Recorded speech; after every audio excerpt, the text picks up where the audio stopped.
The sermon, What House Will You Build Me?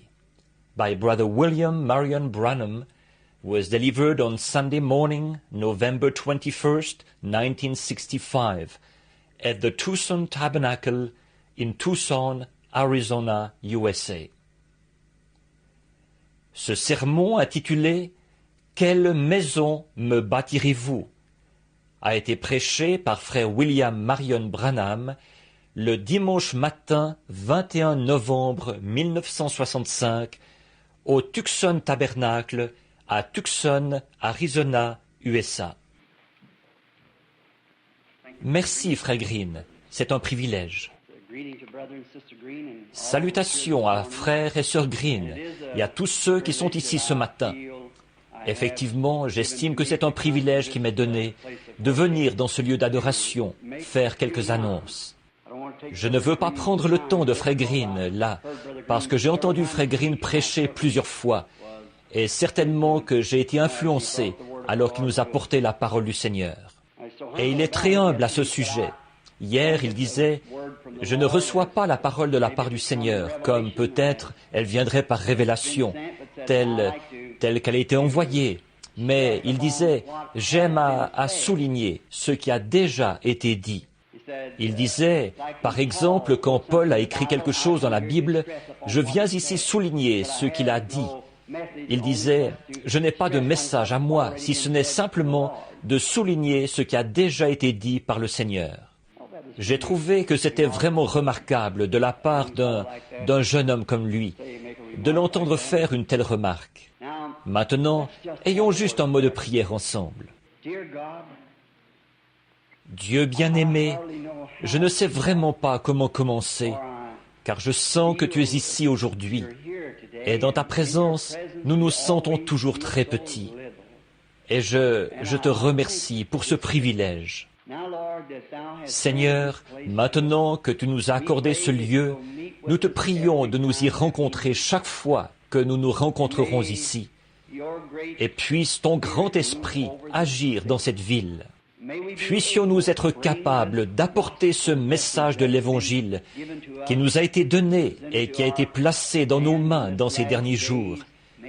Puisse-t-il s'accomplir et que tu prennes possession de chaque âme de Tucson et des environs que tu as destiné à la vie. Accorde ces choses, Père, au nom de Jésus-Christ. Amen. Je pense que je voudrais lire un petit verset de l'Écriture ici ce matin, juste avant de dire ces mots que j'aimerais dire. Ça se trouve dans Actes, au chapitre 7 du livre des Actes. Et pendant que vous cherchez ce passage, que nous prendrons à partir du verset 44. Bon, cette semaine qui vient, nous partons pour Shreveport, pour une série de réunions. Et là, nous allons essayer, si le Seigneur le veut, frère Moore, frère Jack Moore, un très bon ami de frère Perry et de moi-même. Et nous aimons frère Jack. Je pense que le message l'a un peu déconcerté. En particulier, certaines choses qui nous tiennent à cœur et qui, nous le croyons, nous ont été apportées par l'ouverture des 7 sceaux, telles que nous les croyons. Par exemple, la semence du serpent, la sécurité éternelle des croyants, et ainsi de suite. Certains de ces messages-là, qui, pour d'autres, peut-être, nous ne pensons pas que ceci, c'est quelque chose de difficile, mais c'est que vous devez ouvrir votre cœur à la vérité. Nous croyons que nous vivons au temps de la fin. C'est vraiment très réel pour nous que nous sommes tout au bout du chemin. Et quand vous prêchez dans l'église d'un autre, eh bien, vous voulez avoir égard à l'hospitalité de cet homme-là, de vous avoir donné cette occasion de venir dans son église. Et bien sûr que moi, en sachant qu'ils ne croient pas à cela, alors j'aurais assez d'égard envers eux pour... Il y a beaucoup d'autres choses dont je pourrais parler là-bas, au lieu d'apporter cela, à moins qu'il se trouve que ce soit le Saint-Esprit qui insiste un peu là-dessus, voyez-vous. Alors là, bien sûr, que je dirai ce qu'il a dit. Je ne sais pas faire autrement, et j'espère que je n'apprendrai jamais à faire autrement. Voyez, disons-le donc de la manière dont lui le dit. Maintenant, lisons juste un ou deux versets, ici, du chapitre 7 du livre des Actes, à partir du verset 44. Nos pères avaient au désert le tabernacle du témoignage, comme l'a ordonné celui qui dit à Moïse de le faire d'après le modèle qu'il avait vu. Et notre père, l'ayant reçu, l'introduisirent sous la conduite de Josué, dans le pays qui était possédé par les nations que Dieu chassa devant eux, et il y resta jusqu'au jour de David. David trouva grâce devant Dieu et demanda d'élever une demeure pour le Dieu de Jacob. Et ce fut Salomon qui lui bâtit une maison. Mais le Très-Haut n'habite pas dans ce qui est fait de main d'homme, comme dit le prophète. Le ciel est mon trône, la terre mon marchepied. Quelle maison me bâtirez-vous, dit le Seigneur, ou quel sera le lieu de mon repos? N'est-ce pas mes mains qui ont fait toutes ces choses? Là-dessus, cette lecture de l'Écriture, je voudrais dire les quelques paroles que je tiens à dire, avant que frère Perry apporte le message de ce matin. Je considère ceci comme l'un des grands moments de ma visite à Tucson. Je suis venu ici parce que j'ai été conduit à venir ici. Je suis venu ici parce que le Saint-Esprit, par une vision, m'a envoyé ici. Je sais que ça peut paraître bizarre, peut-être, mais pour autant que je sache, à ce que je sache de la part de Dieu, j'ai été envoyé à Tucson par suite d'une vision. Je me suis demandé comment j'ai bien pu être envoyé dans ce lieu désertique. Et puis ici, où il y a, sur le plan spirituel, cette ville-ci, je ne connais aucun autre endroit qui soit plus mort spirituellement que la ville de Tucson. Il y a la guerre entre les églises, il y a des disputes entre les assemblées, il n'y a pas d'unité, et ils sont tous là à s'agripper, à retenir, à faire pression, à chercher à voir celui-ci avec eux, à faire des prosélytes. C'est un désert, sur le plan spirituel aussi. Mais alors j'ai lu dans la Bible là où Dieu a appelé Moïse à quitter ses bien-aimés et tout ce qui lui était cher, et l'a envoyé au désert pour écrire les lois de la Bible. C'était l'Ancien Testament, les 4 premiers livres, la Genèse, le Lévitique, le Deutéronome, l'Exode. Je ne les ai pas du tout énumérés dans l'ordre habituel, mais ce sont ces 4 livres-là. En fait, ce sont eux qui constituent l'Ancien Testament, parce que le reste, c'est ce que les prophètes ont dit, les psaumes de David et ainsi de suite, mais les chroniques des rois. Mais ça, c'était les principes de base de l'Ancien Testament. C'est Moïse qui les a écrits, après avoir été appelé à quitter sa patrie, là où il était né et où il avait été élevé au milieu des siens. Il a été envoyé au désert pour écrire le livre de l'Ancien Testament. Et puis, j'ai vu là, dans le livre du Nouveau Testament, que Paul, qui est l'auteur, non pas l'auteur, mais l'écrivain du Nouveau Testament,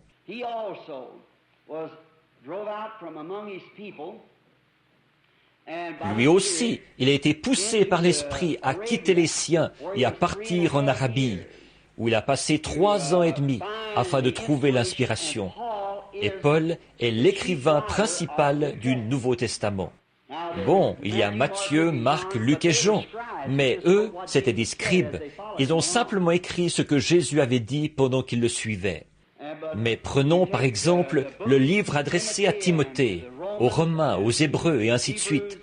C'est Paul qui a reçu l'inspiration pour écrire le Nouveau Testament. Il s'est servi de tout l'Ancien Testament comme du nombre. Et il a mis tout ça en ordre. Et Dieu a honoré ça. Et il en a fait le Nouveau Testament. Et alors, si l'Ancien Testament a dû être poussé à quitter, si l'écrivain a dû être poussé à quitter les siens pour aller au désert, afin de recevoir l'inspiration pour écrire l'Ancien Testament, et dans le Nouveau Testament, l'écrivain a été poussé par l'auteur à aller dans un lieu désertique, afin de recevoir l'inspiration pour écrire le Nouveau Testament. Et ces livres étant scellés de 7 sceaux, Je crois que la même chose serait exigée de nos jours pour ouvrir ces 7 sceaux, de quitter ce qui vous est cher, ce que vous chérissez, une petite maison qui m'avait été donnée par les gens, un lieu où j'étais entouré de tous les miens et de mes amis, avec une église florissante, un lieu où je ne manquais de rien, de quitter tout ça, de vous en séparer et de vous retirer dans un désert où vous ne connaissez personne et où toutes les conditions vous sont défavorables. Mais il y a quelque chose de particulier chez Dieu. Il va pousser un homme à faire des choses qui dépassent sa propre façon de penser, et ce, afin que ce soit à l'honneur et à la gloire de Dieu. Alors je considère, je ne m'en fais pas honneur, mais je considère que c'était un privilège pour moi de quitter tout ce qui m'était cher pour venir ici, dans cette région sauvage, souffrir comme je n'ai jamais souffert de toute ma vie, ici dans cette région sauvage ou dans ce désert. Mais je crois qu'en faisant ça et en obéissant à ce que Dieu avait ordonné de faire, c'est ainsi que Dieu nous a ouvert les mystères de ce dernier jour. Et nous sommes ici avec ce message. Maintenant, il y a beaucoup de gens qui m'ont suivi et ça n'a rien d'anormal. Normalement, une personne que les gens s'aiment les uns les autres et l'amour, ça va vous pousser à faire des choses que vous n'auriez pas pensé faire. Et beaucoup d'entre vous, vous avez laissé vos maisons, vous avez tout laissé pour partir, venir ici au désert. Bien des gens m'ont téléphoné, bien des gens m'ont demandé, est-ce que nous devrions venir en Arizona? Est-ce que ce serait un bon lieu pour nous? Eh bien, c'est comme ce qui avait été dit dans le cas de Moïse et des autres, que c'était un lieu où on ne trouvait pas de fruits, où on ne trouvait pas de grenades. Ici, il n'y a pas beaucoup de travail et la vie est chère. Le coût de la vie est élevé. Ce n'est vraiment pas facile de vivre à Tucson, en Arizona. Les salaires sont bas et le prix des denrées alimentaires est élevé. Les loyers aussi. De ce point de vue-là, c'est terriblement dur de vivre ici. Par contre, le climat est salubre, il est sec. Et nous, parfois, nous ne devons pas conformer notre pensée aux choses de cette terre. Nous devons regarder à la conduite du Saint-Esprit. Mais il y avait une chose qui me tracassait, de venir ici et de dire aux gens, eh bien, vous ne devriez pas venir, ou bien vous devriez venir. Je laisse cette décision-là à chaque personne, selon ce que Dieu conduira cette personne-là à faire. Je pense que chacun de nous sait ce que nous devrions faire, être conduit par l'Esprit, quant à ce qu'il faut faire. Et beaucoup d'entre vous ici, vous venez des environs de Jeffersonville et de l'assemblée de là-bas. Et vous êtes venus ici. Or, ce qui me préoccupait, c'était la question du lieu d'adoration. Et je me rends compte, comme je le lisais dans l'Écriture ici, au sujet d'Étienne et du discours qu'il a fait juste avant sa mort. En effet, on l'a lapidé aussitôt après, à cause de son message. Alors qu'il parlait, il a dit « Nos pères ».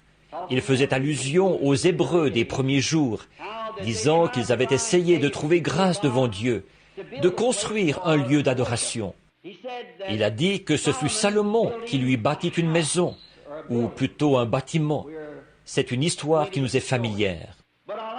Mais j'aime les mots qu'il a prononcés juste après. Mais le Très-Haut n'habite pas dans des maisons faites de main d'homme. Et dans un autre passage dans Ésaïe, il a dit « Tu m'as formé un corps ». Voyez-vous, ni sacrifice, ni offrande, ni bâtiment, ni rien d'autre. Mais tu m'as formé un corps. Eh bien, nous nous rendons compte qu'il parlait là du corps dans lequel Dieu a établi sa demeure, en Christ. Mais je crois qu'aujourd'hui, l'inspiration est venue à Frère Green de venir habiter ici, lui et Sœur Green. Ils ont quitté leur maison là-bas dans l'Est, eux aussi, là-bas au Texas, pour venir ici et repartir à zéro. Simplement par une inspiration. Ils ont senti que c'est ce qu'ils devaient faire. J'apprécie les hommes qui suivent la conduite de Christ, quoi qu'il leur en coûte.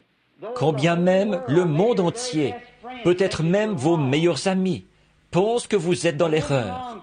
Mais pour vous, ce n'est pas une erreur. Tant que vous sentez qu'il y a quelque chose derrière ça, que c'est Dieu qui vous pousse, ce n'est jamais une erreur. Et ça va toujours bien tourner. De voir ce jeune couple, un jeune homme talentueux, je ne le dis pas parce qu'il est présent, et cette jeune femme avec des tout-petits, il a une famille à élever, et il a quitté son emploi et tout pour venir habiter ici. Je me rends compte qu'il y a bien des années, j'ai été appelé au ministère. Je n'ai jamais eu beaucoup de succès comme pasteur, parce que j'ai un esprit d'aventurier qui me pousse à aller ça et là. Il n'y a pas d'endroit où je suis satisfait. Où que l'esprit aille, il faut que j'y aille avec lui, parce que j'ai un message. Jésus a dit, il faut aussi que j'annonce la bonne nouvelle dans cette autre ville. Mais il y a ceux qui sont des bergers, qui veillent sur le troupeau. Je suis si reconnaissant de ce que frère Perry a suivi la conduite du Saint-Esprit. Et aujourd'hui, nous avons un tabernacle. Il est petit, ça convient très bien pour commencer, pour voir ce que le Saint-Esprit... Comme nous ne savons pas, avançons donc pas à pas. Maintenant, je crois que si Dieu s'est adressé à frère et à sœur Green pour qu'ils viennent ici, et qu'il a ouvert un lieu où nos enfants, le dimanche matin, plutôt que de se promener à bicyclette dans les rues, de traîner partout, ils auront un lieu où venir adorer. Nous, plutôt que de rester assis là à écouter quelque chose que nous avons déjà entendu à la radio, ce qui n'est pas mauvais. Mais nous, ici, en tant que groupe de gens, nous avons un message pour aujourd'hui. Nous croyons que Dieu nous a donné un message. Et frère Green est, je ne voudrais pas l'appeler mon associé, parce que nous sommes, eh bien, il est aussi mon associé. Nous sommes ensemble dans ce message. Frère Green prêche la même chose et le même message que je crois. Il a quitté sa maison, il a quitté les siens, et il a quitté son église. Il était, je crois, qu'il était surveillant régional ou quelque chose comme ça, dans l'une des organisations. Et il a tout abandonné quand il a entendu ceci. Il a quitté tout ce qui lui était cher, lui aussi, pour venir au désert, dans le seul but de soutenir ce que Dieu est en train de nous donner à l'heure actuelle. Je dis et je crois que nous devrions non seulement avoir à cœur, mais nous devrions nous faire un devoir de l'épauler, faire tout ce que nous pouvons, assister aux réunions, venir ici pour adorer, et faire de ceci un lieu où Dieu pourra nous révéler les choses qu'il a à nous révéler. Et comme il le disait, le message ne me vient pas par inspiration, peut-être, comme il vient à certains d'entre nous. Mais il disait, je suis ici pour appuyer ce que Dieu a donné. Quelle déclaration! Et je crois que si nous collaborons tous ensemble, que nous nous y appliquons de tout notre cœur. Je sais que si, chacun de vous, vous vous sentez comme moi j'ai tellement faim de voir l'Esprit de Dieu agir. C'est presque insoutenable. Des expériences que j'ai eues là-haut dans la montagne, de ressentir ça une fois de plus. Cette chose qui était si glorieuse dans mon cœur, au début, quand j'ai été sauvé. Nous pouvons aller quelque part, nous pouvons nous y asseoir, et nous constatons ça parmi nous. Nous nous desséchons. Quand nous nous asseyons ici au désert, que je me retrouve parmi mes frères, ils me parlent et je leur parle. Chaque fois, à ma petite manière, j'observe, je sonde, là au moyen de l'esprit en quelque sorte, pour voir au juste quel est l'état de ce frère, pour voir ce qui ne va pas. Je commence à avoir l'impression que tous, on décline, on s'éloigne de l'esprit. C'est devenu quelque chose de trop ordinaire pour nous. Nous devons adorer en esprit, là où l'Esprit de Dieu. Notre message devrait non seulement être la flamme de l'heure, mais il devrait être la flamme de notre cœur. Voyez, il doit être dans notre cœur. Sinon, nous ne pourrons pas le présenter comme il faut aux gens. C'est l'Esprit lui-même qui doit apporter le message. J'espère et je crois que chacun de vous est un vrai chrétien.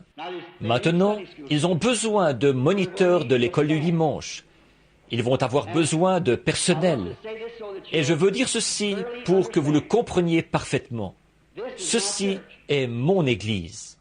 Je suis ici depuis 3 ans et une seule porte m'a été ouverte. C'était Frère Mac qui m'a invité à venir prêcher. Que Dieu le bénisse. Personne d'autre ne m'a invité. Je n'ai rien contre eux. Ils sont très bien. Frère Brock est un bon ami à moi. Frère Gilmore et beaucoup des frères pentecôtistes d'ici. Ce sont de très très bons amis à moi. Je les aime. Je n'ai rien contre eux. Je comprends leur situation. Ils ne peuvent pas m'inviter là-bas et rester dans leur organisation. Voyez-vous, ils ne peuvent pas le faire. En effet, s'ils le font, c'est eux qui seront mis à la porte. Alors, vous voyez leur situation. J'ai dû affronter la même chose. Néanmoins, qu'il en soit toujours comme suit. Cherchez premièrement le royaume de Dieu, la volonté de Dieu. Et maintenant que Dieu a envoyé Frère Green ici, et qu'il nous a ouvert une église d'une foi du même prix que la nôtre, qui croit comme nous, nous devrions être très reconnaissants à Dieu et assister à toutes les réunions, prendre toute la place que nous pouvons.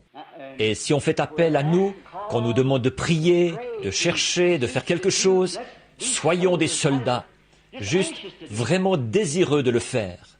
Voyez ? Gardez le message honorable et vivez correctement. Ne laissez pas de saleté venir sur lui. Nous vivons à une heure trop tardive maintenant. Nous sommes à une heure trop tardive. Vivons-le dans la pureté. En d'autres termes, ma vie, votre vie, notre vie à tous a besoin de progresser devant Dieu.